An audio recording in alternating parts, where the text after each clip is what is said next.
Have you ever stood at the base of a skyscraper and just looked up? Way, way up. What is it about us humans that makes us want to build these triumphant towers? It's not just about saving space. It's a story that's 5,000 years old. A story of our biggest dreams and deepest fears. From the moment our ancestors first stood up, we've been obsessed with the sky. The ground was for survival, for running from beasts. But this sky, that was the home of the gods.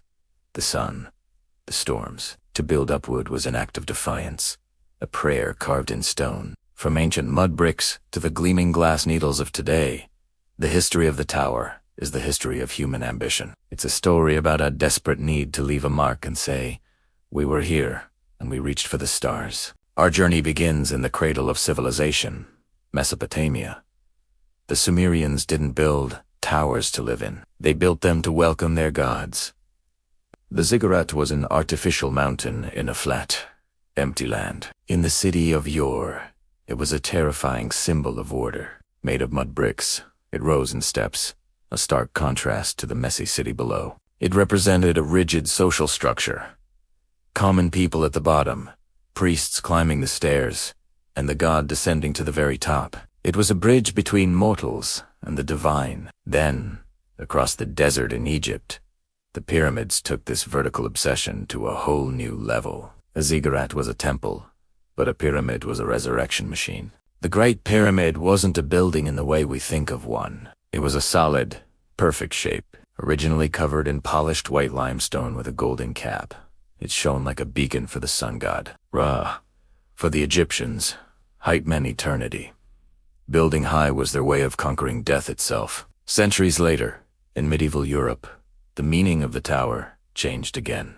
It shifted from the power of a single ruler to the salvation of an entire community. During the Gothic period, the tower became a delicate web of light and stone. A new invention, the flying buttress, revolutionized everything. Suddenly, walls didn't need to be thick and heavy. They could be thin skeletons filled with stunning stained glass. Cathedrals like Notre Dame and Chartres soared to seemingly impossible heights. Their spires weren't just tall. They were designed to pull your eyes and your soul upward, away from the mud and toil of medieval life. Walking into a Gothic cathedral was meant to feel like entering heaven. The taller the ceiling, the smaller you felt, and the greater the glory of God. A town's entire identity was captured in the silhouette of its church, spire a constant reminder that our true home was not on earth. Then, in 1889, everything changed. The place was Paris, and the material wasn't sacred stone, but industrial iron.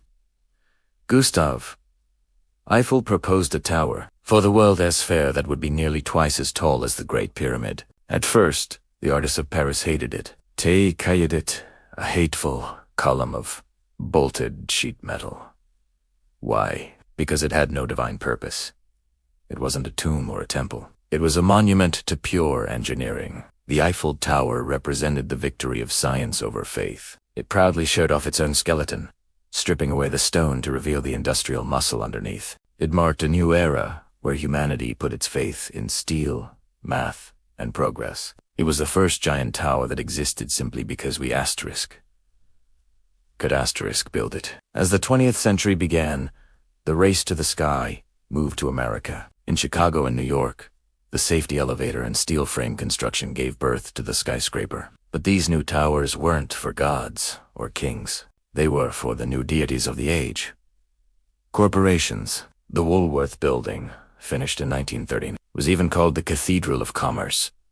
It had Gothic details and gargoyles, but inside, people worshipped the almighty dollar. Then came the Great Depression, and strangely, that's when the greatest race into the sky happened. The Empire State Building and the Chrysler Building were built during the worst economic times. The Chrysler Building, with its gleaming crown that looked like a car's radiator cap, was a monument to the machine age. And the Empire State Building, built in an incredible 410 days, was a symbol of American willpower. These towers screamed a uniquely American optimism.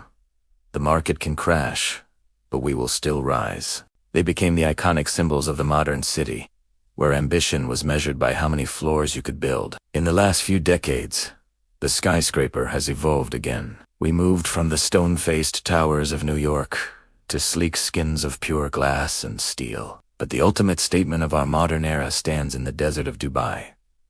The Burj Khalifa. At over 828 meters tall, it wasn't built out of necessity. There's plenty of land in the desert. It was built for global recognition. The Burj Khalifa and the other super talls, rising across Asia and the Middle East, signal a massive shift in global power. They are economic beacons, declaring that the East has risen. Unlike the blocky Empire State Building, the Burj is smooth and aerodynamic, shaped to trick the wind. It represents a humanity that sees nature not as a master, but as a problem to be solved with technology. So, from the Ziggurat of Europe to the Burj Khalifa, the meaning of the tower has changed. But the impulse behind it hasn't. In ancient times, we built to fear the gods. In the Middle Ages, we built to reach the gods. In the Industrial Age, we build to replace the gods, and in our modern age, we build to become the gods. These architectural giants are more than just steel and concrete. They are historical records, capturing our greatest hopes and deepest insecurities. When you look up at a skyscraper, you're seeing a 5,000-year-old habit of trying to escape the ground, one story at a time. As long as we have gravity to fight and limits to push, we will keep building higher. The tower is the ultimate human symbol. Its feet are in the dirt, but its head is forever trying to touch the sky. Thanks for watching. If you enjoyed this journey through history, don't forget to like, subscribe, and hit that notification bell for more stories like this. See you next time.